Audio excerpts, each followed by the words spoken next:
Let's consider this YouTube short here. While a staff was checking on a dog's health, something unexpected happened. As soon as she opened the cage, the frightened dog bit her hand. Stunned by what had just happened, she sat down on the floor. But when she showed her wound to the dog, something surprising happened. The dog's previous aggression completely vanished, and it began licking the wound. It seemed as if the dog was trying to apologize. Looking guilty about what had happened, the dog wouldn't leave her side and kept trying to seek forgiveness through affectionate behavior. She understood that the dog had acted out of fear and knew it hadn't meant to hurt her intentionally. Too often we forget in this world that this kind of fundamental,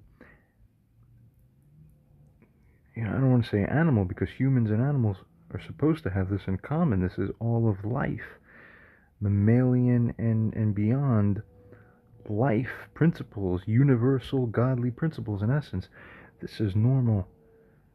This animal is closer to God than many human beings are.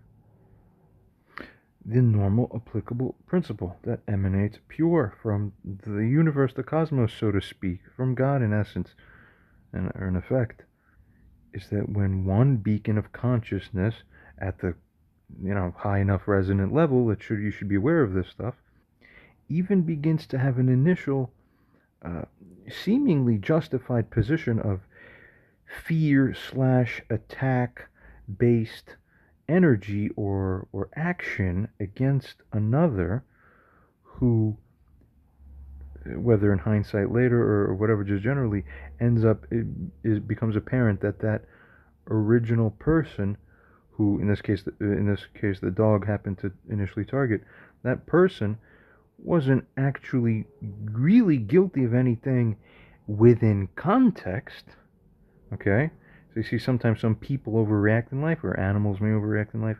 As soon as you behold that actually, it takes a moment for it to dawn on people or animals, but then you see, oh, actually, the dog's the one who overreacted. Within the context, that person didn't do the wrong within the context, but because the dog was the overly moving person or entity within the context and was wrong, the dog then realizes naturally and takes a moment, and oh my God, and then what? It becomes sorry. It becomes genuinely physiologically guilty. Guilt isn't a belief. It's a state of being. You can't help but it soaks your automatic behaviors in your nervous system as your guilt, which is good, which is guilty. The sick thing in humans is that humans are often self-nullified to it. That's called cluster B personality disorder, or Amalek in spirit, generally speaking. The inability to self-assess that you are actually the one in the wrong, and to also take on the genuine in your bones capacity to be really remorseful and sorry, so that you can't help it. You're automatically pouring out the affectionate behavior. Let's consider this again. Something unexpected happened. As soon as she opened the cage, the frightened dog bit her hand. Stunned by what had just happened, she sat down on the floor. But when she showed her wound to the dog, something surprising happened. The dog's When she showed her wound to the dog, in other words, the actually properly offended person or entity within context went, no, look, I'm in pain and you've hurt me. You're the cause of my frustration. That contextual framing, the dog's not a narcissist. It's not going to try to reframe and gaslight and bark again and go, no, it was you. I'm the one in the right. Well, I'll bark again. I'll bite again. It's not common in animals, but it's more common in the way people are now. Very sick stuff. It's going to be destroyed. Continue. Aggression completely vanished, and it began licking the wound. It seemed as if the dog was trying to apologize. The dog's trying to apologize. The dog is trying to tend to the one who they affected negatively. Why do animals remain more coherent with this in the spirit, or in essence or effect, than humans do? We're going to keep this example in mind. This is very important, because this is a model example of what every human being on earth should do when what? When they are rebuked by someone, where it either is apparently or even likely seeming like that the person may be correct in their rebuke of you, and especially if any witness ever has gone to agree with them, then you have an obligation to stop, start considering what the hell you're doing. And if you lack the immediate instinct to go run and tend to the person you've insulted or offended, you are the one who is bound for figurative spiritual death. Truly, most truly. Continuing. Looking guilty about what had happened, the dog wouldn't leave her side and kept trying to seek forgiveness through a... Wouldn't leave her side. Let's consider every mother on earth who's ever gotten into a potential dispute or argument with their own son, and see how many of those mothers initially react in a way that they think makes sense for just a brief initial moment, overly start attacking the son in some kind of way that in the context is actually oppositional, antagonistic, and really within context not the proper thing to have done. And then as soon as it's sad, these are rare situations, perhaps sadly more common though now than ever before, but imagine the son then goes, oh no, like what you're doing is hurting me, what the fuck. 98% of mothers after that in a normal dynamic would stop and go like, oh my god, take them 2 seconds to go, oh my god, I didn't mean it. And the rest of their lives, in essence, instinctive, immediate, would be the physical, I won't even leave your side, I am sorry. It's automatic, because that's what is the atonement price, and it's natural, and it's precisely because of that the relationship is restored in forgiveness. Compare that, or in contrast to the stands, the situation where a human mother launches offense against the son. The son says, no, this is hurting me, what the fuck? And from their side is just, no problem, you do what I say, whoa, hypnosis of insanity. Destroy these people spiritually. Rebuke is coming. Behavior. She understood that the dog had acted out of fear and knew it hadn't meant to hurt her intentionally, while a staff... That's the obligation of the one in the dog's position, or in such a guilty mother's position, too. You are responsible for remaking that bridge correctly. It's just that obvious. Let's consider other things. What ends up happening when you don't have that in alignment? This is a sick and damaged world. What's one rule that you live by? It's not enough to have faith in God. You have to show God that He can have faith in you. I mean, the cornerstone to any relationship, you and a dog, you and God, you and your kids, the most important thing is trust. Without trust, even love will falter. If you can't trust each other, you might as well just go your separate ways. And this isn't the natural extension of considering this. The moment you in the dog's position, or in an offensive mother's position, or any offender's position, fail to make the rebuke at the moment it's merited, you, especially if you're supposed to be in relation with somebody that's your family member, that's your mother, your son, your mother's son, or anyone, husband, wife, relationship, boyfriend, girlfriend, kids, friends, anything in the world. I tell you, the closer you were before the transgression happened, the worse the loss of trust is, due to how much of a transgression and betrayal the wrongdoer's action is in the context of who it is you're supposed to be for that person. Okay? That's the problem, and that's what you're guilty, and that's the effect of your guilt. So that's how it's measured in God's view. Do you understand? You induced your own, say in this circumstance, if there's a mother with a son, you induced your own son to genuinely lose trust in you, where you had an obligation to ensure that could never happen, but you, by neglect or by recklessness, just sat there and continued a course of conduct where the natural effect is very foreseeable, is a substantial risk that that's what's going to happen, especially when it happened, and you keep getting repeated signs of this, and then you still don't course correct. You're tremendously burdened by guilt and curses. And now it makes sense what he says. One more time. What's one rule that you live by? It's not enough to have faith in God. You have to show God that He can have faith in you. I mean, the cornerstone to any relationship, you and a dog, you and God, you and your kids, The most important thing is trust. Without trust, even love will falter. And what he ends up meaning, in essence, or what he should properly mean, would be properly meant when he says, oh, you should go your separate ways then if there's a problem. Well, in a general way, kind of, but more specifically, but the specific is contextually extremely relevant to understand this part. It's not just, okay, guess we'll go our separate ways. No, no, no, no. Only one of those people's entitled, kind of by moral obligation also, by extension, to enforce separation. That's the what? Person who is actually wronged for real. Who, not the faker, because both of them are going to fake the being victims, just like the two women who came in front of King Solomon in that story. Okay, but the one that God sees as the true person who was wronged, that person has the right to rebuke the other and then immediately to cut them off. Arguably the obligation, in fact, so that we cultivate a sane world. Okay, but the other one, the faker, if you're gaslighting and you've broken the trust, and then you're going to try to invert it and go, oh, you're so bad, son. Oh, I can't talk to you. I can't help you. I can't be around you. No, wrong. And it's only adding to the guilt. Very obvious. When they're not sorry they add to the guilt, that's the natural exposing of their narcissistic cluster B personality.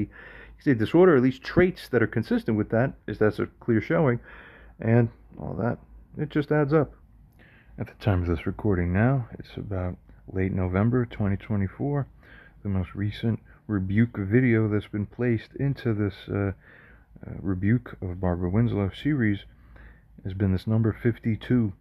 An almost 3-hour piece has been uploaded where I had a witness, a new person, somebody that's been in my life, has been or had been. I mean, it changes from time to time. Completely separate matter for now. But we're there to discuss and understand the situation, and the history and the context regarding the situation between myself and this mother of mine. It was discussed here. This was sent to the mother, and instead, what ends up happening? We get more emails back from her. Emails that prompt what? A kind of response from me where naturally, because of what would happen for me, it becomes apparent that, that's a mother that's genuinely trying to take responsibility for her actions and fix the situation. Far from it. Instead, what we see is an email where she basically implies that she's not really guilty of anything.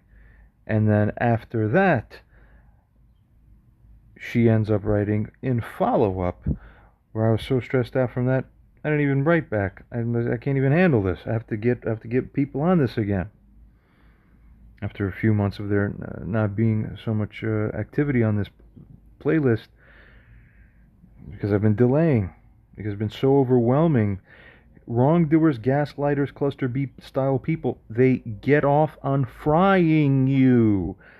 They're not there to help you feel better. They're there to help themselves feel better. Get it? And instead of taking the responsibility, what do? And when you write back saying, I can't even respond to what the hell you wrote, is how insane it is in context, they just, and normally that'd be like, oh my God, maybe you should take more responsibility. No, the sicko will always take less responsibility and see if they can try to manipulate more. So what do we get? Instead, do the thing. Do the opposite thing. No, I'm not going to regard what you say, in essence. No, you do the thing what I say. Oh, you don't, and to further imply, oh, you don't understand enough. Oh, you don't understand. You're going to understand more if you go my way and do what I tell you and ask you. What? Garbage. Now, there's much more detail. The devil's in the details, so to speak, here in this situation for sure. But we're going to have to go back and now catch up on everything that's happened in the last 6 or so months, because I've dropped the ball on that, because I'm neurally fried. I have brain damage, basically. Yeah, and not even basically. Continuing. And this is how a person treats their own kid when you're the mother of such a... It's all disgusting. Help somebody. Help. I'm trying to teach you people how to make a witness paradigm, rebuke paradigm. It's the only thing on this world that's going to save you, because it's the only thing that permits tshuva, as is said, to become even a practical possibility. You can't put tshuva as the God framework, so to speak, that thing you put on the pedestal, in other words, because you can't lead the horse with the carriage. We're certainly living in interesting times now. We've just had Pluto move into Aquarius, which is going to remain for 20 years. This is extremely important, by the way. Astrology rules a lot of things more than most people realize. It's true. These cosmic forces, so to speak, or whatever else have you. Regarding the world and current events from a certain framework, interesting things can be said to be happening at this time. Yo, here we are. Yeah, hopefully, see if you have a nice Last night, with a brain about Mashiach, we gathered together specifically to talk about what are we going to do to make it happen, like an urgent emergency meeting at the Oval Office. Let's make it happen. We can't wait around anymore. Join in, or watch it happen around you and then join in. But join in and let's make it happen. We can do this. No need to wait around anymore. Nice, yeah, we need Mashiach now. Cool. Mashiach now. And it really feels like Mashiach is like right around the corner. It's just crazy. Like it's like in the air, and everybody feels it. And within the army, like everybody's, I don't know if you've seen, but everybody has like a Mashiach patch. I don't know who started that, but that's just amazing. It's no longer like a crazy religious symbol. It's now what everybody's here for. And all the soldiers are for it, and that's where everybody's looking. So I think we're there. I think it's right around the corner. So how do we get protected from this? He goes, Mashiach. Okay, but what's Mashiach? You said Mashiach's going to destroy us. He goes, oh yeah, that's the second one. How's the Mashiach going to destroy? It says the Mashiach is going to be able to smell the sins on people. Whoever did tshuva, he's not going to have to say anything. He doesn't have to say, oh no, I did tshuva. No. Mashiach is going to be able to smell whether he has Yirat Shamayim or not. Because the leper is the paradigm for divine energy or light or revelation that's so high that it comes across as an illness.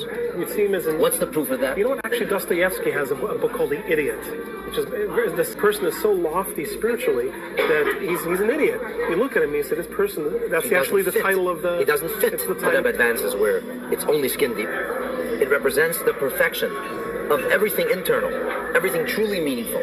And this is only an issue on the facade. And we still are left with the question, so why would Mashiach have to be termed a Metzora? Why is that his defining mark? When you see somebody with tzaras, it's a very frightening and off-putting sight.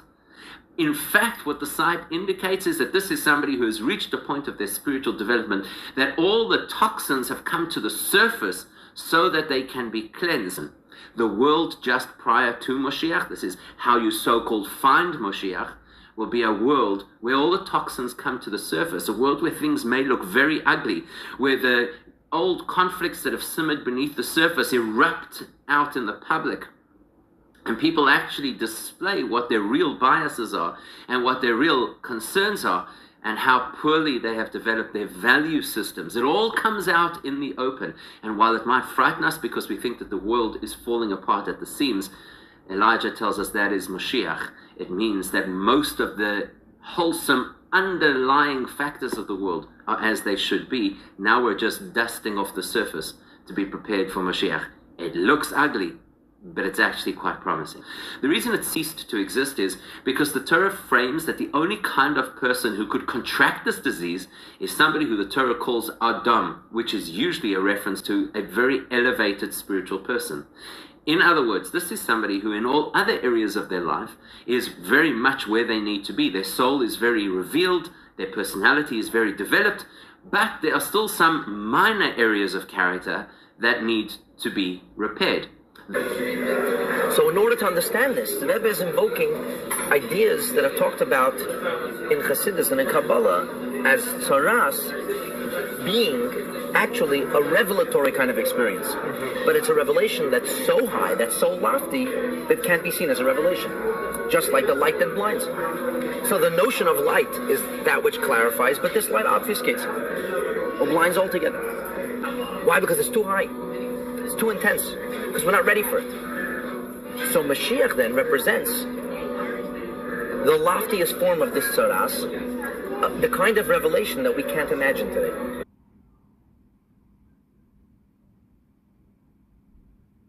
Think of an average genius, an average poetic genius or artistic genius or any genius. Always appears, not always, but generally, a genius appears to the rest of humanity as an imbecile.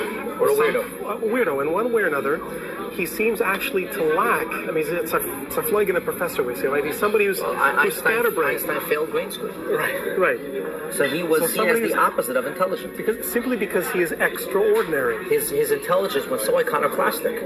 Right. That normative education would say that he's an imbecile. Would not recognize him as intelligent at all. Okay, it means that this person, that's actually the title of the... He doesn't fit it's the title, into the reality that we have created. Yeah. Into the framework of what we consider normal or productive. So Mashiach would have to appear like a shlemiel, basically. Mashiach would have to appear like a big loser. He's a big shlemiel. Like somebody I mean, he would make Woody Allen look like a hero. He would make Borat look like a great guy. Now we're getting I know, we're getting... And he would not be understood. He would be ill. But he would definitely look ill. He would look like he is suffering from a terrible illness. But really, we're sick. Right. What does that mean when King Solomon says that everything is vain? And it says something beautiful. It says, Torah she'adam lamed be'olam hazeh, the Torah that you learned now, hevel hi, is vain, lifnei torato shel Mashiach. That's what King Solomon was saying.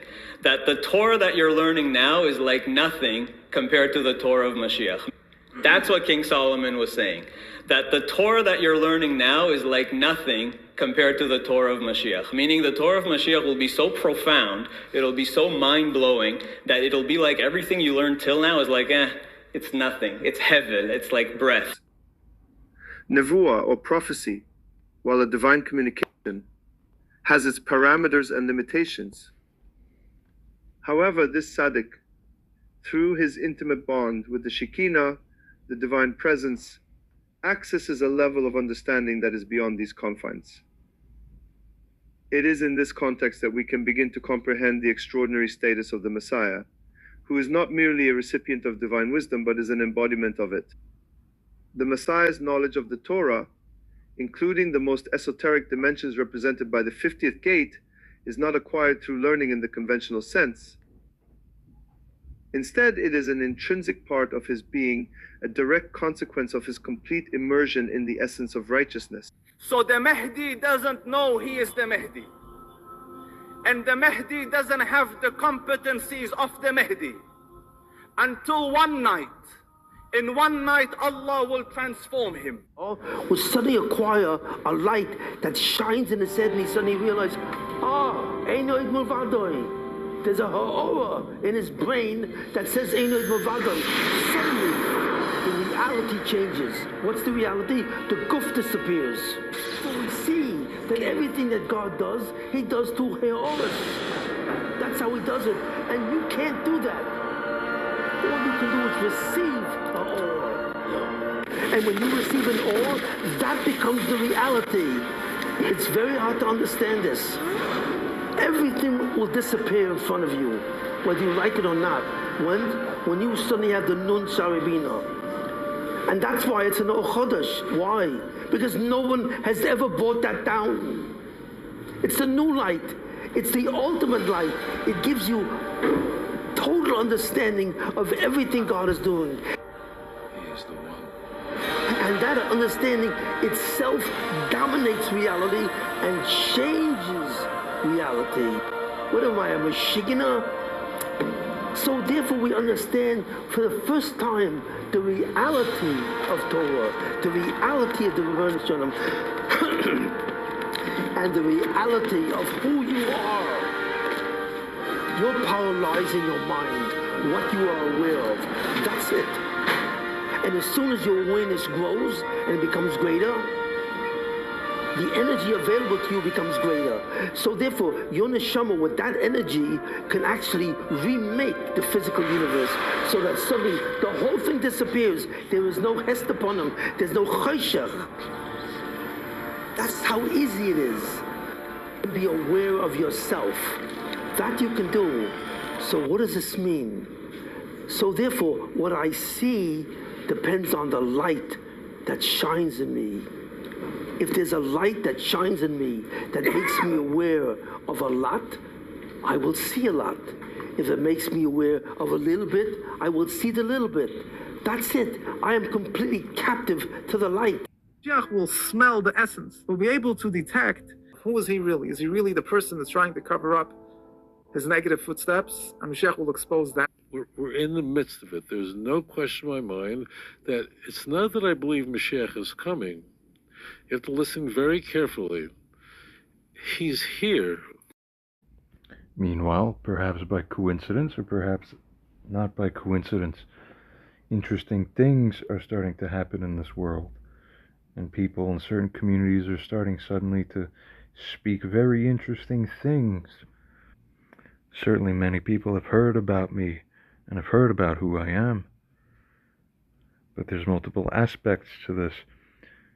A new emergent aspect that seems to have just about organically, amazingly enough, of course, developed within the last few months. So I've been hearing a lot of talk about the identity of Mashiach. As the title suggests, tonight's going to be the big reveal. The big reveal. So who are the candidates? Anybody here want to try their luck? Not saying you should ignore them, but those other people that you're hanging your hats on, talk to them. Mashiach is going to be coming, ani, meaning that he doesn't care about all this gashmi of this world, materialistic, and he's going to go on the chamor, on the chumriyot, on the materialism. He's going to overcome his desires to do stupid things and sins. That's Mashiach.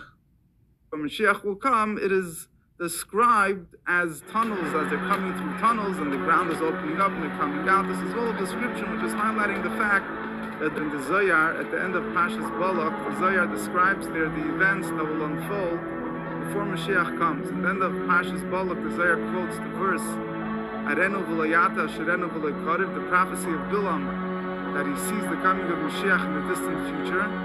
And the Zohar elaborates on different events that will unfold which will lead up to the coming of Mashiach. And most importantly, in our preparation for the coming of Mashiach, so we'll take a look, if there's any connection between the concept of tunnels and the coming of Mashiach.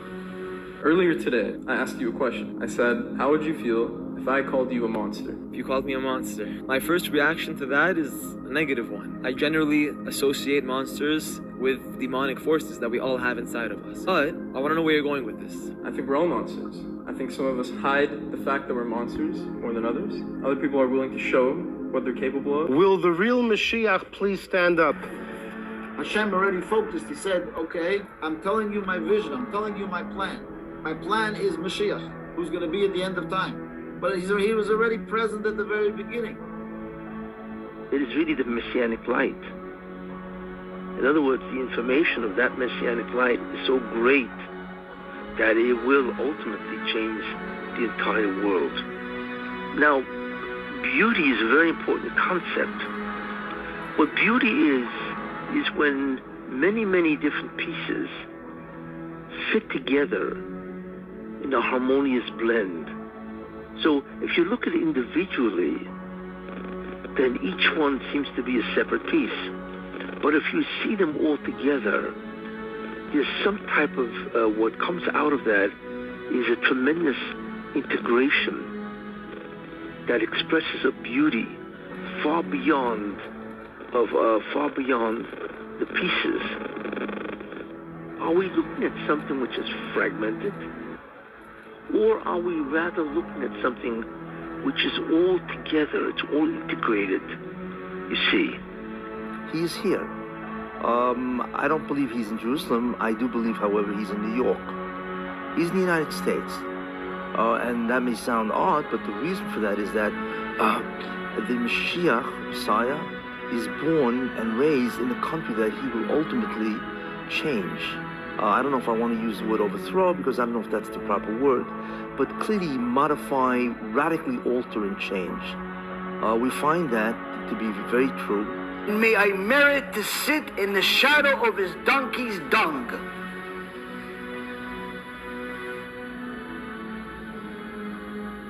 So what, only the Shem is scared of the Mashiach? Let's see. That's my fantasy. I have that mental fantasy. I'm a man. But when I see this Messiah in dreams, it's terrifying. There's a dream that I shared with my wife, and I won't share it near the phone. That's how terrifying it is. That we're going to fall in love with him. But in fact, it's the other way around. This figure is a terror, it's called the terror of Hashem. Like, he's going to destroy many nations. I did a teaching recently where the Spirit of Hashem comes upon this figure and he's destroying so many people. I don't share the dreams because I don't want to be flagged.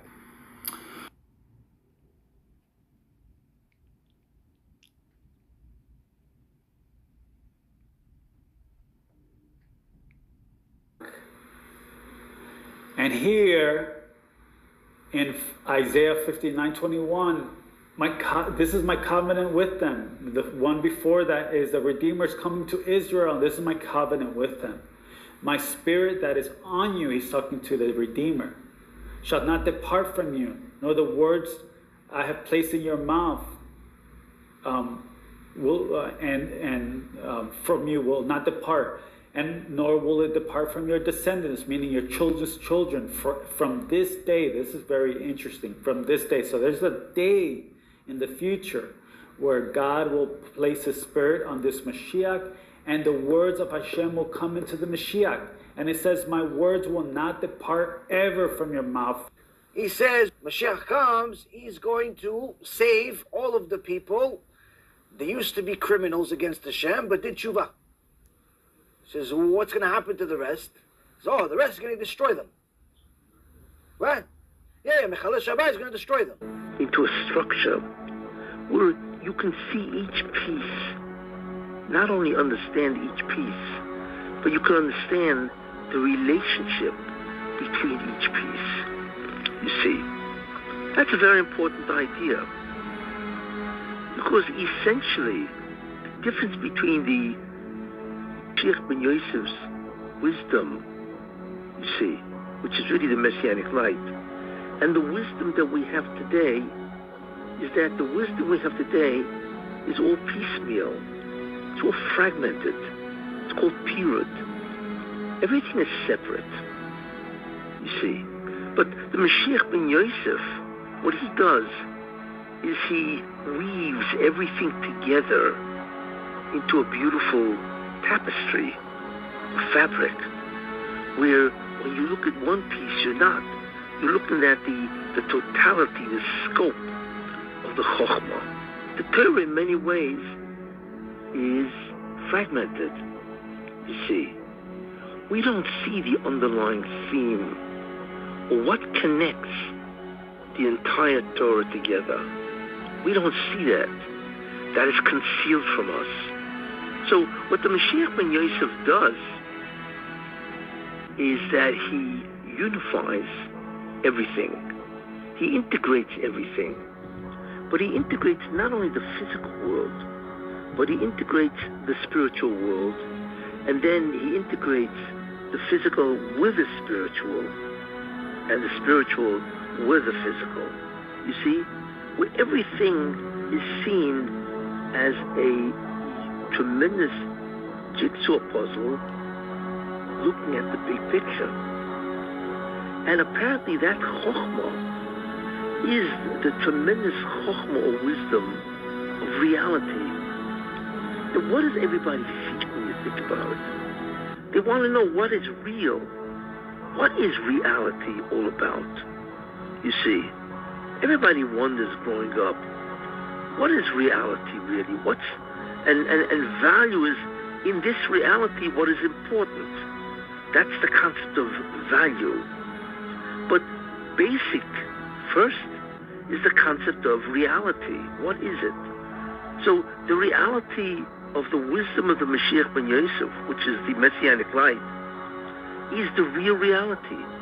You see, it goes from one end to the other end, where you see everything connected. And once you have that, then you could decide on value. Well, within that understanding of reality, right, what is important and what is not important? That's the concept of value. But you really can only have value when you have reality. And that's called the Kani Re'im. It's really what it is. That's the horns of a Re'em, which are magnificent horns, the symmetry and so on, where they bend, fold, and so on. And these are the weapons that the Mashiach ben Yosef uses. And that's how he convinces everybody the truth of God, the truth of his will, because somehow he is able to weave the reality of this world with the reality of the Torah and with the reality of all the spiritual worlds. And the metaphor for that is called the Kani Reim, the horns of the Reim. People say, I can't wait for Mashiach to come. Why? If you say, I can't wait for Mashiach to come, by default, that means you know nothing about Torah. Why? You'll see. Know where you stand. Isn't he allowed to disagree with him? No. Why? You have to be at his level. Wait a minute. So, does he get ruchnistic abilities when he becomes the Mashiach? No. He has them now, while he's walking around as a Clark Kent. You see? And he knows that Mashiach is over there. Oh, so he said, when is he coming? What are you asking me for? Go ask the Mashiach. He's right over there. He's like, he's your local neighbor. I am a true prophet. Tasdiq al-Amin. I am the truthful one. Mashiach ben Yosef can conquer the Yetzer Hara, but they can't. Ruach HaKadosh. Come, Holy Spirit, come. Fill my cup, Berkas Hamazon, Berkas Hamazon. 3 cups are filled, and now for the 4th cup, for your sword, for the foundation, for your sword. Times I have died every day waiting for you. Darling, don't be afraid. I have loved you for 1,000 years. I have loved you for 1,000 more. But instead, you shall spill your blood for me. You shall spill your blood for me, and I shall be your Zonia, your witch wife. Zonia means wife in Polish, and I shall be your Zonia then. As my wish. My wish is for you to say it 3 times in my ear. Once more, Isaiah says, the root of Jesse will appear. Yeah, once more, Isaiah says, the root of Jesse will appear. One who will arise to rule over the Gentiles. In him, the Gentiles will put their hope. Indeed, because Mashiach ben Yosef is here. The name of the Lord comes from afar. Mashiach ben Yosef is the foreigner. He can't be any one particular type of Jew. He's non-denominational, post-denominational maybe. So he belongs to everybody. So it's not some establishment figure.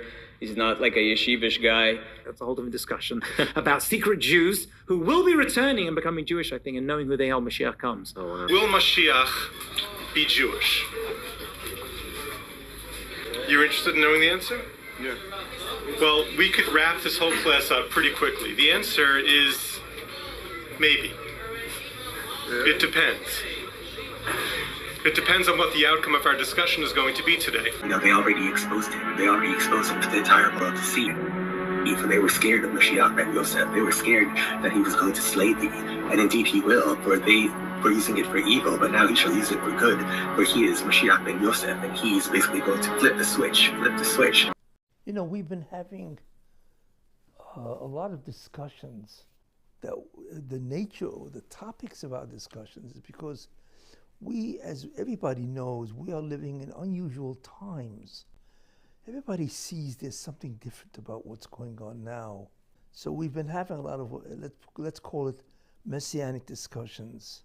Like, as if this king is essentially exalted. Not just he's exalted because the nation handed him over the power. When a king becomes a king, what happens is, so to say, a certain manifestation of the Eibishter's kingdom from above that is expressed in this person. So therefore, it's true that you crowned him as king. So in a certain sense, you could say he was initiated by the people. But what was initiated? But when they crowned him as king, at that point, they brought upon him something they endowed him with something which is much greater than them themselves. They endowed him with a manifestation of the Eibishter's kingdom, which is something which, you know, when a person stands in front of the king, being in the presence of someone that has that manifestation of kingdom, they become totally nullified. But the Rebbe Rashab goes on to further to explain that a true king is someone that even before you crowned him has that has that essential exaltedness, that he essentially is higher than everyone else. The justice is concealed. By crowning him, you bring it out in a revealed way. Invite the king and say, long live the king. And I always point out that when Mashiach comes and everyone says, long live the king. So the king is going to say, it's easy for you to say that when I'm sitting on my throne. But what about when I was on the run? What about when I wasn't sitting on my throne? And everybody knows that the loyalty is really built when the king is, so to speak, on the run. When he's not sitting on his throne, when his throne is in ruins. Glory. That's the concept of the revelation of Mashiach in general, how the Rebbe said it. The Rebbe said, if you wish, you can say it however you want, but I say that Mashiach will be revealed first here in Brooklyn. And he has to be excommunicated. And so a person like this, why aren't you calling him Adam? He seems to have been, and the sages actually tell us all kinds of sins. A lot of sins. He has arrogance and he's haughty and sometimes for anger or for... People say that Mashiach must come by the year 6000. Is that true? Mashiach could come now while we're in the room. I think we don't open ourselves up to the realm of possibility. When we look at a millennium as a day, so you've got to 1000, that's day 1, and then till 2000, etc., day 2. So until the year 6000 would be day 6, Erev Shabbat. In fact, the Rebbe spoke about the fact that we're on the eve of the Sabbath. Let's be out of the box for a second. Okay, this requires going out of the box. The year is 5783. We know that. Your calendar says so. But what if we go with the pshat of the Torah and with those midrashim? That means we'd have to add 220. We would have to add 220 years to our counting, which means that we're not in 5783. It means that we're in 6003, which means we've already passed 6,000. Tana Deve Eliyahu, it's 6,000 years of civilization. That's another fundamental Jewish belief. So could it be that we've already passed 6,000? Here it says, if the Jewish people are worthy, we will have Mashiach ben David. But if we're not worthy, we'll have Mashiach ben Yosef. So it's actually saying, here it takes the approach that it's two options. Like, if the Jewish people are not worthy, then we'll get a second-rate Mashiach ben Yosef. You read it that way, it makes a lot of sense. And that the Messianic era is connected with day 7. Shabbos is a ma'ain, a portion, a part of the world to come. We cannot enter into that period without the world having been refined. And the question kind of is sad if we think, well, is he going to come after 6,000? Let's hope that he comes while we're here today. Amen. The world before this? The Bible from 1813 has something very interesting. A facts page that contains a list of people and events in chronological order. It says, whereupon we reckon that from Adam unto Christ are 3,947 years, 10 days. And from the birth of Christ to this present year is 1814 years. Then the whole sum and number of years, from the beginning of the world unto this present year is 5,788, 6 months, and the said are 10 days. In the year 1814 the world really was 5,788 years old. This year, 2022, the earth would be approximately 5,998 years old. Mashiach will be a human leader who is appointed by God, while others believe that he will be a supernatural figure who possesses divine power. And this world will exist for a total of 7,000 years, but the last 1,000, from 6,000 to 7,000, will be the days of Mashiach, where the Mashiach is actually already here ruling the world and so on. Welcome, brothers and sisters, to Mother and Refuge of the End Time. At Terror Alarm on X, formerly Twitter. New AI predictions suggest that Netanyahu's far-right government will stay in power until it is taken over by Malik Mashiach. the Jewish Messiah sometime in 2024. According to the Zohar, Mashiach has to come before 2030. Touted as an AI-generated news page, the X account, formerly Twitter, Terror Alarm, is in fact suspected to be run by Israeli Intelligence Unit 8200. To the atheists in this channel, I've been telling you for years, you may not believe in Satan or God, but those running the world do. Have a look at what they are claiming AI is predicting. Even so. Okay, September 23, he showed me, 2025, this is the day of the Lord. The Bible says that there is a time for peace and a time for war. לעולם לא נשכח את מעשי הזוועה שעשו לנו אויבינו. אנחנו הולמים באויבינו בעוצמה חסרת תקדים. אני מדגיש, זאת רק ההתחלה. They've made a mistake of historic proportions. We will exact a price that will be remembered by them and Israel's other enemies for decades to come.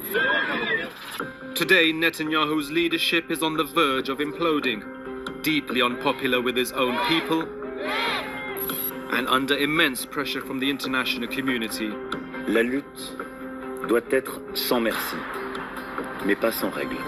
A man who was reportedly told by one of the most powerful Jewish religious figures in the world that he would be the one to welcome the Messiah.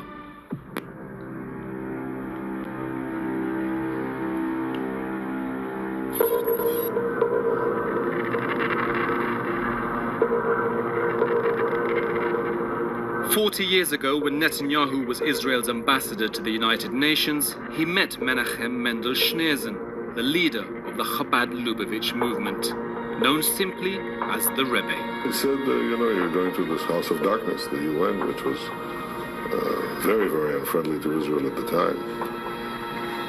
He called it the house of darkness. And he said, even in the greatest darkness, if you light a candle, it spreads a great light that can be seen from afar. The Rebbe reportedly believed Netanyahu had a mission from God to prepare Israel for the coming of the Messiah, or in Hebrew, the Moshiach. Over the next decade, the two men developed a close relationship. Soon after entering Israel's parliament for the first time, Netanyahu paid his respects to his mentor.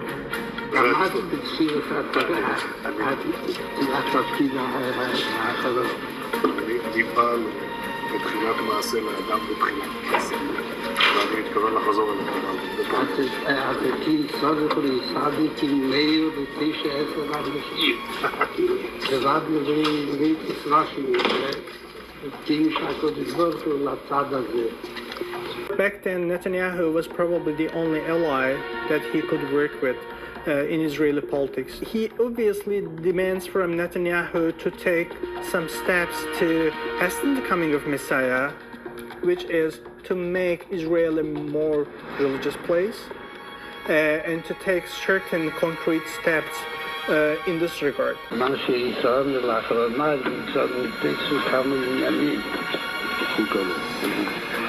מה שלא יאות, וגם מטר שעדיין משיח ליבו, אז הייתה מה שהוא במה הגיעתו. בלי ישראל, ולכן גוון, dem Anhebs von einem Schisier, שממנו הושקס כל העולם. Maimonides presents laws, practical law. Practical law means, how do we identify who Mashiach is? How do we know where we are? Unless you have a guidebook.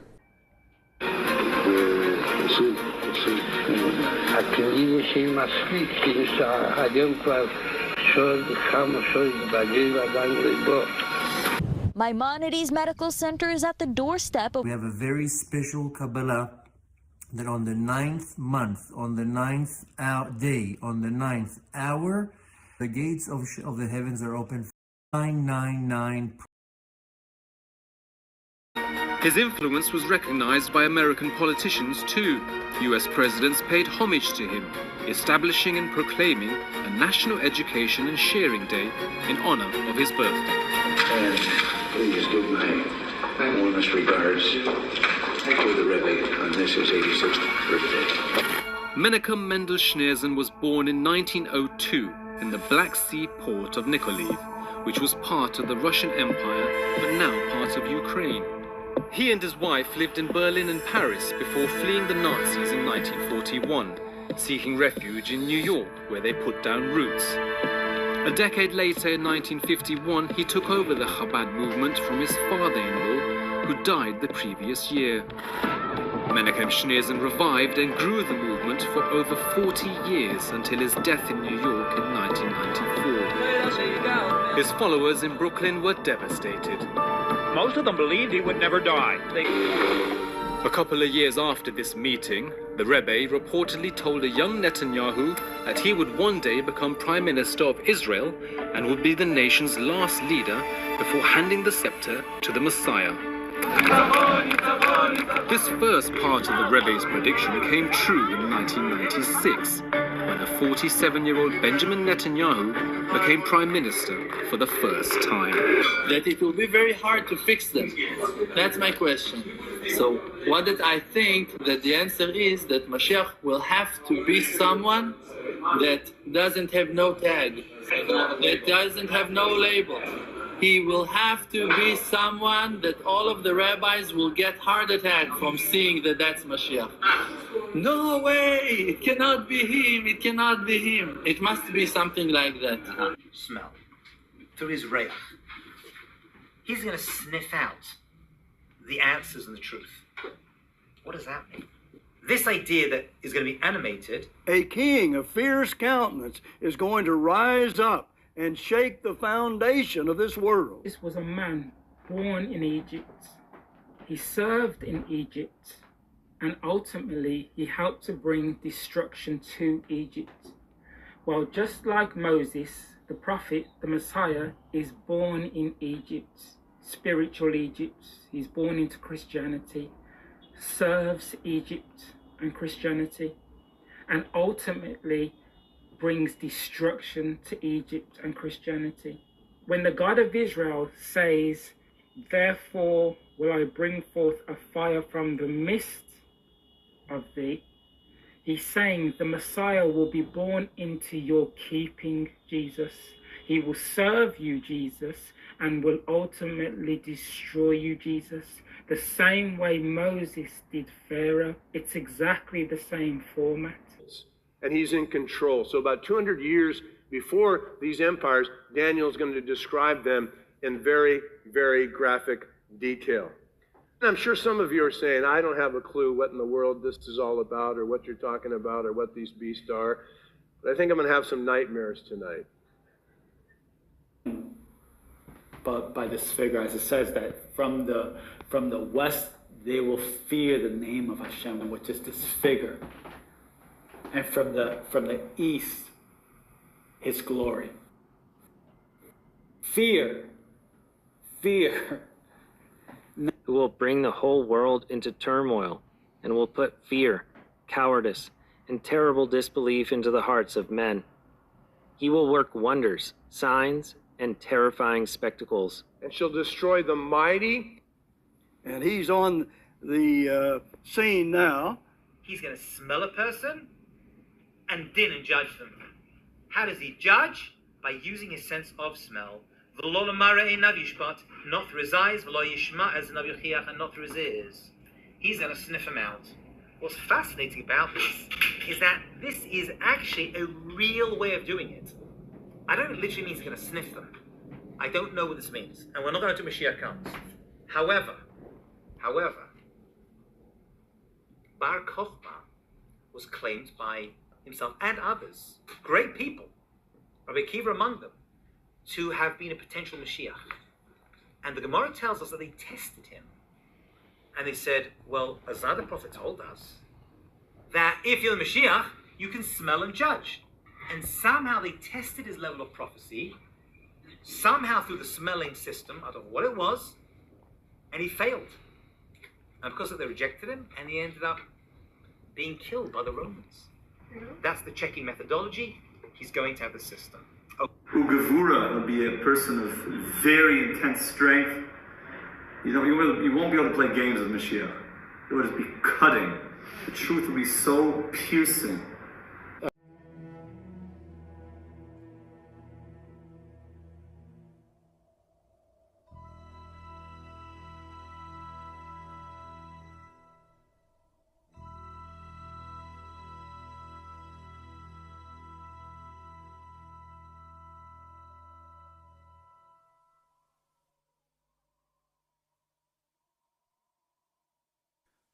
Close every door to me.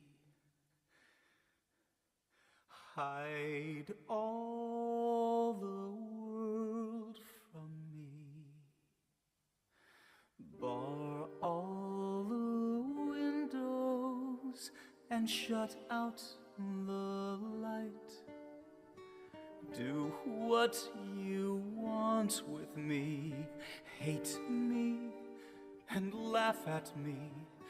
Darken my daytime and torture my night. Is that he starts looking upwards, and then he's going, and then he's starting to move in the direction of the divine, the spiritual, the sublime, and all of this. But it comes not because he's a spiritual type, it's because he's a physical type, but he wants to go upwards.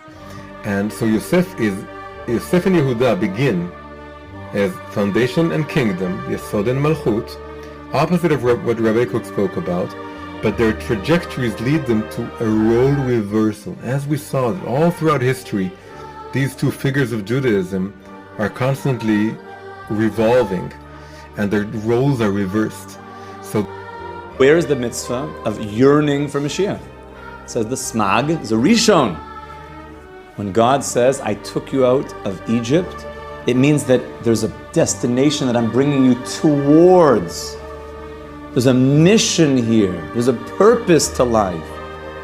But Yosef is the neshama of Mashiach ben Yosef. As I said, Earth, from a metaphysical standpoint, is about to become a sacred world. And so, as a sacred world, that means that only certain people will be allowed to incarnate on this planet who have a spiritual agenda, who are people that want to go after things of the spirit. Now, what I see is the birth of a central messianic figure. So you're not talking about the Christian second coming here. You're talking about something completely different. Correct. I'm talking about an incarnation. I'm talking about something that could actually happen, where you actually have a theological world leader that people recognize, not the beam of light. An antichrist. Possible, but remember, there's two comings of Christ. That the first one is if the world is in complete and utter chaos, yes, you have the beam of light with the Son of Man on the great white horse with the saucers and whirlwinds at his heels and faithful and true written on his thigh. But you have another one, and the other one is that if all of these warlike things kind of peter out, you actually have somebody who incarnates again and comes along and kind of takes over something. And you just remember too, every religion has something or someone coming from the sky and putting them in charge, whether it's Islam, whether it's the Jews, whether it's the Christians, whether it's the Mormons. It's all about that. The world is, well, challenging. It's confusing and it's messy. And I don't just mean in ways that show up in the headlines. Illness, poverty, war, hangnails, mosquitoes. There's a lot of things, big and small, that we would change about our world if we could just snap our fingers. But most of those problems are not new. There's a cosmic imperfection that God built into the universe. And that's because God wanted each of us to be a part of the grand solution. That solution has been a cornerstone of the Jewish faith from the very beginning. Ever since biblical times, God has been telling us about what this world could be and what it someday will be. It's called the Geula, the redemption, the end of all war, suffering, and strife. And the person who's going to shepherd the world into that era is known as Mashiach. Everything we know about the Geula and Mashiach comes from biblical prophecies and traditional texts. It's a lot to study through, but here are some of the most important things you need to know. For starters, Mashiach will be a great Jewish leader and Torah scholar, passionate about Torah and mitzvahs, similar to King David, who, by the way, is his great-great-great-grandfather. He'll inspire all Jewish people to follow the Torah. He'll rebuild the Holy Temple in Jerusalem, bring all Jews back to the Holy Land, restore all 613 mitzvahs, even the ones we haven't been able to do for thousands of years, and teach the whole world about God. There will be no war, hunger, or competition. All nations will live side by side and worship one God in perfect harmony. As a grand finale, God will remove all evil from the earth and revive the dead, even putting an end to death itself. Overall, it'll be a global period of abundance where we'll all have plenty of time to focus on what's really important, knowing God and His wisdom. Now, as wild and miraculous as this all may sound, many of these big changes can happen naturally. Let me explain. Think of the future world of Geula as mostly similar to the world today, with one subtle but magnificent difference: the immersive awareness of God's presence. In today's world, we can misbehave. We can get confused, but that's only because God is hidden. Even though He's everywhere, in everything, we don't fully sense His presence. It's been that way since day one. In today's world, we can misbehave. We can get confused, but that's only because God is hidden. Even though He's everywhere, in everything, we don't fully sense His presence. It's been that way since day one. But as soon as we become hyper aware of God's light, the right path in life will become obvious, and the wrong path won't attract us so much. We'll only see the godly side of things with complete spiritual intuition. When the nations are able to intuit that we're all created in the image of God, the differences that separate us today will become as irrelevant as the missiles we use to enforce those differences. And Mashiach, he doesn't even need to perform any miracles. His most important job is to be the world's greatest Torah teacher, who makes all of humanity just get it, spreading divine clarity across the earth like water covers the sea, and giving us the spiritual equipment to dive beneath the surface. The Hebrew words for exile and redemption are almost identical. If you look carefully, you'll notice that the only difference is this single letter, Aleph, representing God's unity and omnipresence. And he says the Aleph is the symbol of Mashiach. Remember, Hakaton, the little one who becomes 1,000. That's Mashiach. So the Aleph represents Mashiach. And what is an Aleph? An Aleph is a Vav and a Yud and a Yud, right? A Vav is just, an Aleph is a Vav with a Yud and a Yud. The upper Yud is the upper worlds, the lower Yud is the lower worlds, and the Vav, a Vav is literally a hook. Vav means a hook, right? So this is connecting, hooking together the heavens and the earth. That's the Aleph.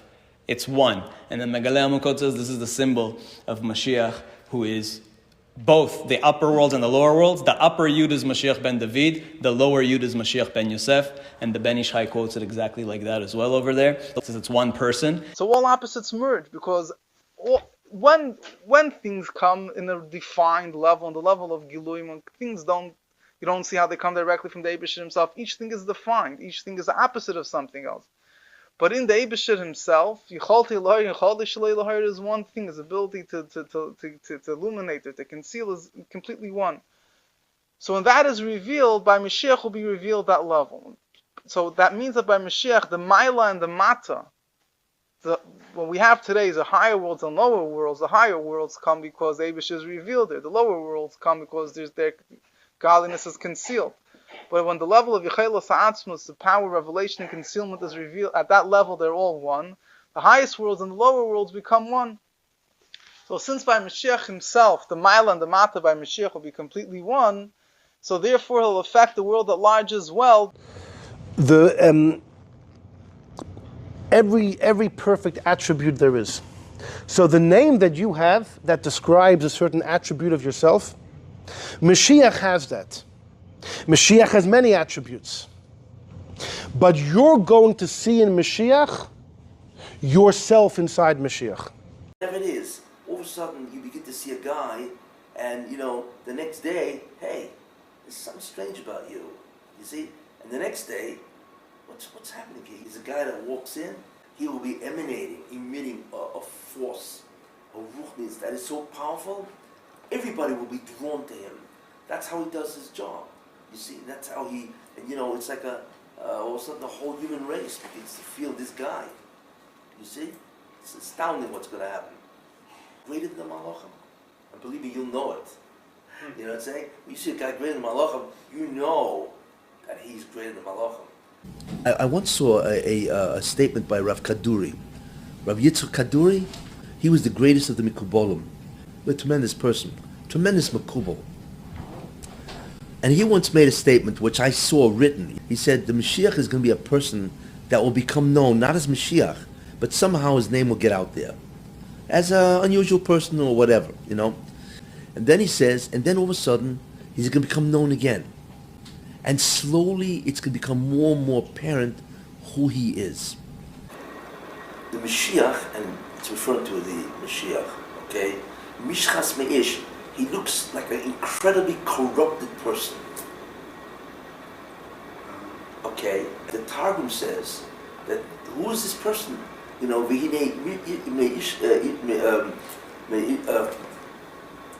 Mishchas Me'ish Mareu, Hashkofa. This guy looks like a corrupted person. Okay? And he says people are going to look at this guy and say, you're Mashiach? We have a drive to sin, right? There's so many different ways to be a Baal Gaiva, right? Or to, engage in promiscuous behavior, or to engage in behavior which clearly makes us feel as if we are God or supreme, and so on. Once we understand this, we can now understand Sheikh Ben Yosef. Sheikh Ben Yosef was very interesting.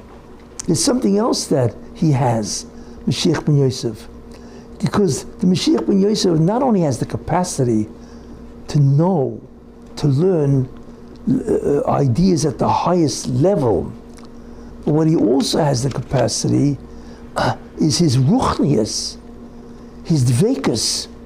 Could you imagine the kedusha, the holiness of this Mashiach Ben Yosef? Imagine, and I'll just let you imagine. Imagine a person who has unbelievable koyach, capacity for righteousness, for kedusha. I mean, just think of any of the great rebbes, right? And their capacity for spirituality, right? And then imagine all of a sudden they are blocked from even approaching a millimeter of that kedusha. So you're going to say to me, how in the world does that happen, right? Believe me, it can happen in man's, health and so on. What it says in Yaski, that in a certain sense the Mashiach does not have a Rebbe. That's what it means. Every Gadol and everyone in Klal Yisrael had a Rebbe. The only one who did not have a Rebbe was Moshe Rabbeinu. But even he had a Rebbe. His Rebbe was God. I mean, through a process called Nevuah. But the Mashiach does not even have a Rebbe from God through Nevuah. He has a Rebbe with God through Haskalah. He replicated the process of knowing something through Haskalah, which means he not only knew it because God told him, but he could actually figure it out because of his relationship with the Shekhinah. Automatically, the heavenly tribunal is convened and the prosecuting attorney, the Satan, begins, and it's automatic. There's no way to stop it. The only way to get out of that judicial system is if you have merits of mercy and kindness. That's the only way. But if you do not have merits, then it's too bad. And I want to tell you something. God will not intervene in that court to save you because he created that court and the prosecuting attorney, the Satan, to uphold justice. This is what he has to do. Satan walks over. He walks over to God, to the divine presence itself. And he says to the divine presence, to God, he says, listen, they don't want you, I want you. What does that mean? It means they've sinned, and therefore they're not interested in the presence of God being amongst them. Therefore, I want you, which means that I want to take from the nourishment, and the Hebrew word for that is yonik. I want to be yonik. I want to nourish from the divine presence itself. Imagine, when you don't speak Lashon Hara, it is not only your personal mazel, your personal fortune that you restore, but you save the family of God. What is God going to give you? I will tell you. The Chavetz Chaim says that the reward of those people who do not speak Lashon Hara or slander is incomprehensible even to those people who are at the top of the future world. This is what he says. Could you imagine what this means? where is the arena of the war? Well, it's either external, like I said, right? Or it's internal, right? That's like saying, okay, he's either external, where I live in a city and I'm being attacked by an army of another city, another country. That's external. Or I live in a neighborhood, and guess what? The Sultan lives in a house right next to mine, but he doesn't live in my house, you see? So what the Mashiach ben Yosef said is the relationship that I will now have with the Sultan, because that's the way I can do it in a shorter amount of time, is the Sultan is moving into my house. What is that? That means the Mashiach ben Yosef is now going into or living together with in the same apartment as the Sultan himself. You see, that's called he entered the klipa itself. He didn't have that before. Well, the neshama of the Mashiach ben Yosef enters the klipa itself and fights the Sultan within his own boundaries. What that is, what does that mean? That means he now becomes subject to the temptations because his shorish is connected, his root soul is connected to the root soul of the Sultan. That means his drive becomes super.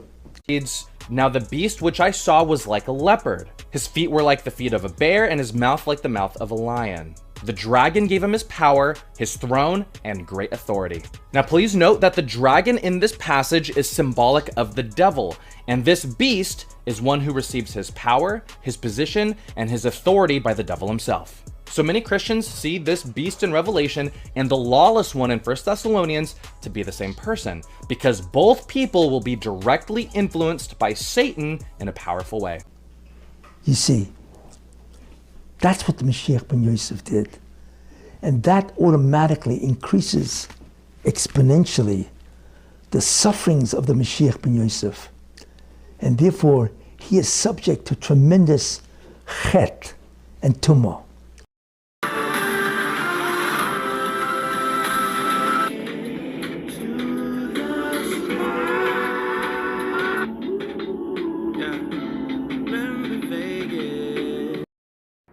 Okay, and that's a very important part of my practical situation, the way I'm living in it. You know, really it almost seems nonsensical. Why are people running around outside in the world saying some interesting things for the last few months? If they scrutinize the person about which people in the world out there already by this point to a substantially large magnitude are saying these things, and from a simplistic and practical perspective, one would think, hold on a second, the person about which these things are being drawn in potential or even speculative connection, well, as it happens to be with my own personal situation, I'm somebody who has brain damage, who has even worse than brain damage. Check out my other videos or otherwise whatever else is going on with me that I've been talking about. And continuing besides that, there's just generally severe issues. Genuinely, you know, have good memory and good thinking in a lot of ways, and yet at the same time, ironically in other ways, yeah, that's a somewhat valid diagnosis, I think. Even aspects of amnesia, tracking cognitive problems in that way. This isn't somebody who's going to be... No way could the world believe, even in prophecy or practicality, that someone who's supposed to be regarded at this high level and some special things, that can't be someone who has problems. That they have to be on top of the ball, on top of the game, in every level conceivable. You can't be a Joe Biden or halfway there or even worse than that. That's what one would think. And yet amazing how life works. For what else do we see contained within the prophecy handed down over centuries and millennia? Incredible. He actually described, the Yehudi HaKodesh describes the suffering of the Mashiach ben Yosef. Now we already have an idea of what that is. That there's something wrong with his ability to fathom information, thinking, chokhmah, that he suffers from his inability to reach incredible insights. But here's the problem, is that when he's having that difficulty or that blockage, he has the shirish of Mashiach ben Yosef. Can you imagine the pain of a person that has this incredible potential of wisdom, that he very hard to think, and here's the way he describes it. Let me tell you what he says. He says the Mashiach ben Yosef is a person that he sits down to learn, let's say Sunday, right? He sits down to learn Torah, right? On Monday, so let's assume he covers a certain amount of information. So on Monday, right, he forgets basically everything he learned on Sunday. So on Monday, right, he forgets basically everything he learned on Sunday. So he's got to start all over again on Monday. On Tuesday, right, he sits down to learn, because remember, he is the shirish, root soul of Mashiach ben Yosef. He has unbelievable spiritual potential, and he forgets what he learned on Sunday and Monday. So you got to relearn it. And this happens all the time, for years. So clearly what we're witnessing here is an inability to learn. Yet he has the neshama, or the shirish of Mashiach ben Yosef. Can we begin to imagine his pain? Can you imagine, I'll give you just an example. Imagine a person of the capacity of the Vilna Gaon, right? And he's got this incredible head, obviously. I mean, the Vilna Gaon was really, his ability to think was off the charts. I'm not even talking about his photographic memory. It's just his speed of thinking and his ability to access unbelievable information and insights and so on. Could you imagine if all of a sudden he's struck with some type of altering disease that blocks him from thinking, you see? Or he has real memory problems, which is very possible today, especially today with cognitive science, Could you imagine a person of that nature, of that potential, not able to learn, yet he's still the Vilna Gaon in terms of his spiritual capacity, right? And his spiritual abilities? No, you cannot even imagine. And imagine if he had to endure that for decades. What would he look like when he's 70 years old? He'd be a basket case. It's obvious. How can a person possibly endure with that level of neshama and that ability to know, to think, and so on, to learn, to achieve tremendous Torah knowledge, that he's completely blocked? Now that doesn't mean he's an Amoritz, no, because there is probably some information that does remain with him, and there is a very slow accumulation. But we're talking about the Vilna, talking about that person with this potential, all of a sudden is blocked, that he keeps forgetting, forget about photographic memory, he keeps forgetting, right, what he learned again and again, right? But he's the Vilna Gaon. He has that type of neshama, of unbelievable capacity for greatness. This is what the Mashiach ben Yosef goes through. Now, I don't know what the capacity of Mashiach ben Yosef is, but it has to be extraordinary enough, right, where this will give him unbelievable pain, obviously, or else what's the whole point, right? So this is what the Neflois HaYehudi says, you see? Now, why, not only we can begin to understand what this man goes through, that he can't learn, and he's always forgetting, and any of his chidushim is forgotten. I mean, could you imagine the frustration? It's terrible, and he has to go through this year after year, because that's how long it takes to undo all the suffering of the Jews for thousands of years. The funny coincidence yet again. Exactly right. several years I'm left like this. But what's worse than the suffering of just that without context, just straight up alone in a kind of contextually isolated way, what's 1,000 times worse is the moral indignation form of suffering.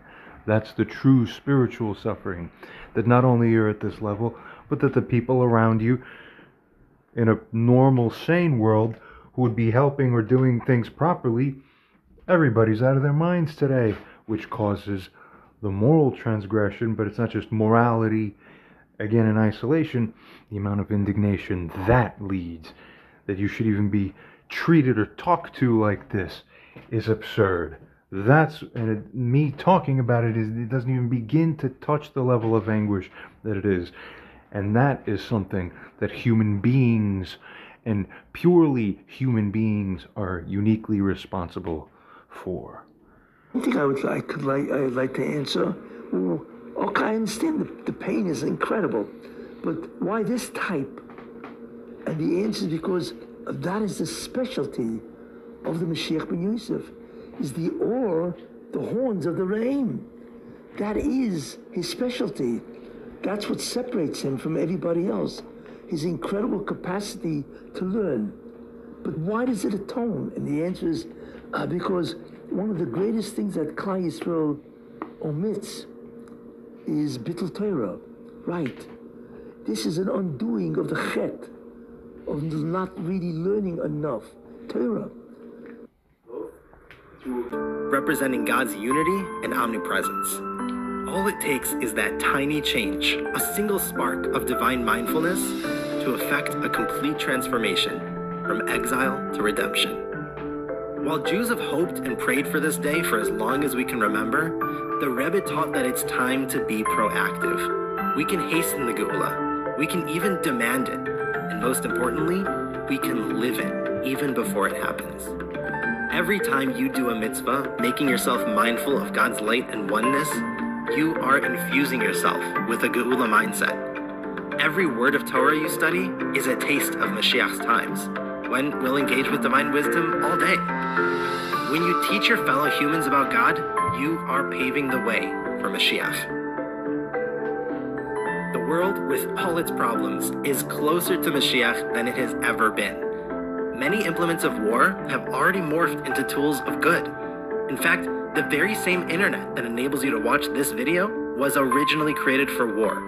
But today, it's a remarkable tool for sharing God's wisdom across oceans. In the Rebbe's words, Mashiach is ready to come now. It's up to us to do one more act of goodness and kindness to make it happen. I think personally, every single person around us can feel that Moshiach is imminent, and everyone feels it. That there's hope. Plotting in their Ponzi schemes and whatever they're doing, it's all going to be revealed. The hoax, the whole thing is going to be up. Literally, that's going to be not so pleasant for many people who have, it's hard to imagine just how deep the corruption goes in many places. Mashiach will uncover it all with ultimate justice, and he's going to bring everybody to court. It's amazing. That's why when you see people who are corrupt being tried and taken to court, why do we feel like good? Because the answer is when justice is served and wickedness is taken to trial and is exposed for what it is, it rings truth inside of us that's good. More things in order to do that. Meaning there's a lot of things that people will be judged for that they don't even realize are a problem. So when people say Mashiach now, Mashiach now, Mashiach now, typically it's because they don't understand what that means. The truth is that the people that knew the most about Mashiach, like for example at the time of the Gemara, they were scared. It becomes the big judgment. And whatever a person is, that's what they are. And the more a person learns, the more they realize that whatever they are is typically not enough. What Mashiach means is the culmination of the world, which means that whatever you are, that's it.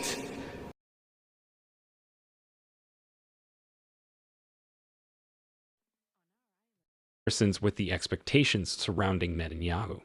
It contains Shem Mishmuel's investigation of the Jewish perspective on the Messiah, which is described as a two-stage process. The next chapter involves the restoration of the Davidic dynasty and the construction of the Third Temple. Furthermore, based on these perspectives, Shem Mishmuel anticipates Jonathan emerging as the personification of Mashiach ben Yosef, functioning as the awaited Messiah from the house of Joseph. I mean, you literally cannot make this stuff up. It's beyond words. I'm not even going to begin to attempt to discuss what's right in front of your face. That's just God/it all happening the way it's supposed to. What else can be said? Wake up. Something I alluded to a little bit earlier, indirectly, but now I'll just speak a little bit more plainly and directly. I live with what essentially would be regarded as a wound, literally, at my head, that, given the circumstances, people would regard this as, across the board, being normally, otherwise, a fatal wound. I literally live with a fatal wound every day for years now. Not yet officially blown up and revealed to the world, even though I've been petitioning doctors for years to do the correct imaging scan. Has to be done in a specific way. Let me tell you, we're going to be discovering, probably have a feeling now, before very long, what reality really is. So trust me, once we gain enough traction in this world that people will arrange to have it done like this, you will see what happens when I swallow foods and fluids and where it goes and the implications of this. That's a fatal wound I've been living with for years. Everybody who's heard of this even be suggested, medical or even quasi-medical background or understanding, they go, if what you're saying is true, you would have been dead long ago, almost certainly. Just watch. So here's what we can establish from this passage. There will be people in this world who will worship and idolize the Antichrist because he will suffer what the Bible calls a fatal wound. Whatever it is, it will be something that looks to be fatal, but the Antichrist will somehow be healed, and this will lead many to be filled with wonder and follow him. And specifically, even another fascinating correlation or coincidence. It even says in the book that this will be a wound, a fatal wound of the head, or at the head. And if you look at the original Greek, it's even more nuanced in a correctly stated way contextually than even the English translations. It appears as if it were fatal, though it doesn't end up being fatal in the particular case. Unbelievable. It's just that simple. Agenda will be clear and his stance will be clear. For 1,000 years. Then Jesus told a parable. He said, "The kingdom of heaven can be compared to a king who decided to get his money back that he had let his servants borrow. While the king was doing this, one of the servants who owed him $1 million was brought in. $1 million, please? The servant couldn't pay, so the king ordered that he be sold, along with his family and everything he owned, to pay the debt. Wait, please! But the servant begged the king, "Please be patient with me, and I will pay it all." Then his king was filled with pity for him, and he let him go and forgave his debt.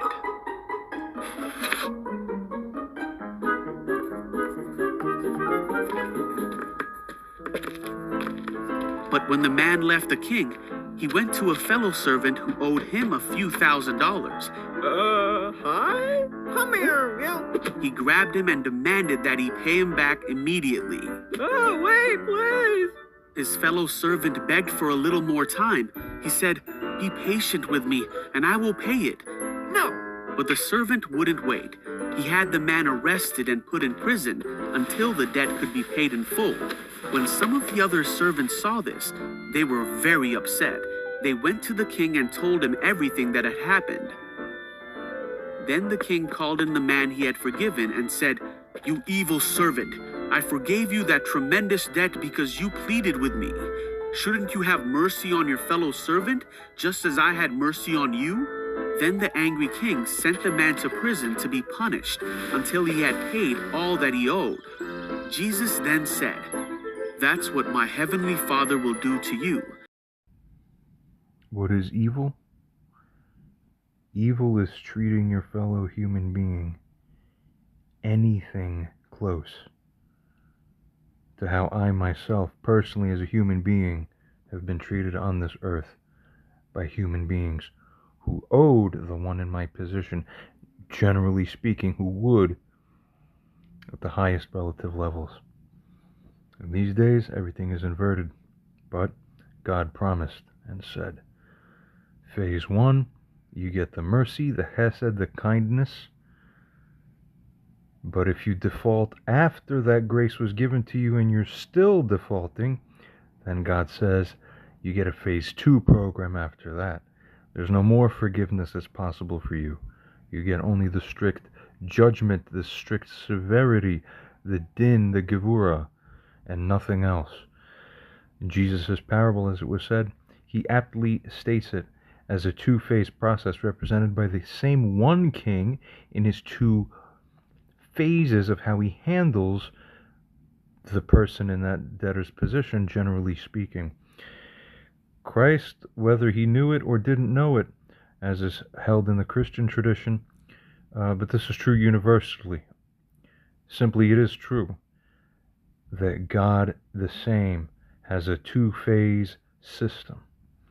The largest expression of that is across the ages, as I'll get into momentarily, regarding the relationship of the prior age of Pisces that we've exited now, or just about exiting, heading into the age of Aquarius. Very important stuff. This is some of the most important stuff of all. But for now, consider. The evil is not hiding anymore. It doesn't even claim to be good. It makes no attempt at justifying itself. For those who've been following my own rebuke series, and be mindful, since the beginning, since years ago when I started this rebuke thing, and I've been documenting these things, the most serious cases, or the most closely personal ones for me, as best as I could, given some of the other limitations I'm still dealing with, was for a reason. Before anything was more fully brought across to my own attention, from years past, I already knew what I needed to do here, practically speaking, purely, without necessarily the trans-dimensional or spiritual or heaven-to-earth connection in the more refined sense that's come out and emerged as we see it to be the case, seemingly so at the very least, or even apparently so, or highly likely so. Rebuke is the formula. And throughout this very series, we've seen a woman who has failed to make good in the genuine way, have the true change of spirit with her own son. What kind of good or evil is this? Pure evil. Well, as shocking as that is, it means that the evil is finished. Because without a little bit of good, it can't exist at all. The good will be pure good, the evil will be pure evil. You want to see Mashiach coming with your own eyes? Watch the news. In the next couple of weeks, we announce to you from the Syrian news channel the victory of the great Syrian revolution. When you see the fall of the eastern Nero of Damascus, all the dominion of the eastern peoples will collapse, and then the proper tranquility will come for Israel, and Israel shall flourish, and Mashiach, son of David, will come. It's incredible. We're saying that the moment that Damascus falls, then the coming of Mashiach will happen. This is a midrash that was written 2,000 years ago. We need to update the situation on the Kochav Yaakov, the Star of Jacob prophecy. And I've gotten in the last few days, I don't know how many 100 emails of people say, what happened? Did it happen? I mean, it's too perfect to like not be it, you know what I mean? When prophecies are vague and you're like, okay, like you're kind of bending it to make it fit, but you can't make up 3 buildings and a headquarters and a person died and the star on that day, on the 25th, on a Friday, like it's too much. You can't just like make this. So same thing with all of these things. So it's a little too perfect to ignore, and it does seem like this is really the time. God willing, 2025 will be the year, based on all of these prophecies that we seem to be realizing before our eyes. The Star of Jacob prophecy, as we know, the Torah says, Bilam, the prophet, says, before Mashiach comes, a star will appear, Darach Kochav miYaakov, a star will appear in the night sky, and it's a moving star, a comet. Darach means that it's on a path. So a moving star, a comet, and then, as I talked about many times over the past year, astronomers discovered a comet that was supposed to come on September 27. Sources, along with scientists, the Star of Bethlehem of 2,000 years ago, which led the Magi to the infant Jesus at Bethlehem, has returned. Which was the 25th of Elul on the Hebrew calendar on a Friday, and the Zohar has this famous prophecy. The Zohar explains what the Torah means. The Zohar says that star, the Star of Jacob, would appear on the 25th of Elul on a Friday, and lo and behold, that did indeed happen. The comet did come, although some people were doubting it, some people were saying the comet's going to burn up and it won't be visible, but it did appear on September 27th. It was the 25th of Elul, it was a Friday, and you could see the comet even with the naked eye. Maybe some of you saw it. I saw it once in my backyard. I caught a glimpse of it. So the star appeared, and the Zohar, of course, says that when that star would appear at the same time, that in a city of Rome, 3 buildings would fall, and a great headquarters, an edifice, a palace will be destroyed, and the leader of that place will be killed, this tormentor of Israel. And that also happened exactly on that day, on September 27th. And the Zohar says a city of Rome. And we noted before, we did the class on Lebanon and Iran, that Beirut actually was the local, regional Roman capital 2,000 years ago. In the Roman Empire, Beirut served as the administrative center of the Middle East. So it really was, in the time of Rabbi Shimon Bar Yochai, when that prophecy was first composed, the Zohar is the teachings of Rabbi Shimon Bar Yochai, Beirut was a Roman city, the city of Rome in the area. So the prophecy came about pretty much perfectly, I think better than we could have expected just recently. And then the next part of the prophecy, the Zohar says, and remember, the Zohar was first published in the year 1290. It was first published 700 plus years ago, and it dates back to the teachings of Rabbi Shimon Bar Yochai, who lived in the 2nd century. But these manuscripts were passed down in secret and were first put to the public in 1290. And then the final part of that prophecy is that the star will be in the sky, this comet will be in the sky for 70 days, and at the end of the 70 days, when this comet will disappear, there will be some great earthquake perhaps, but we have to re-examine the prophecy, an earthquake in around Jerusalem and the Holy Land. And that'll bring us to the next stage of the prophecy as we approach the time of Mashiach in the end of days. A leader will arise that will be of extremely haughty spirit, right? He will have a great haughty spirit, and he will stir up the world and shake up the world, and great wars will emerge right after he arises. And 70 days from September 27th, from the 25th of Elul, was December 6th, and that was just on Friday. The most important reason why the fall of Damascus is a big deal is because it plays right into these end of days prophecies, as we shall see. Because Damascus, Syria, it's extremely important in the Torah, and it's everywhere in Tanakh, and it's everywhere in prophecies about the end of days, and everywhere tied to the coming of Mashiach. So if you put it all together, 7th year there will be wars, that's 2024, 5784. At the end of the 7th year, there will be the Kochav Yaakov, and then Bezrat Hashem Mashiach ben David Yitzmach. That's how it ends. And the Mashiach said, I guess to himself or to Rav Shmuel Isaac, he said, with these weapons, I'm going to capture the whole entire world.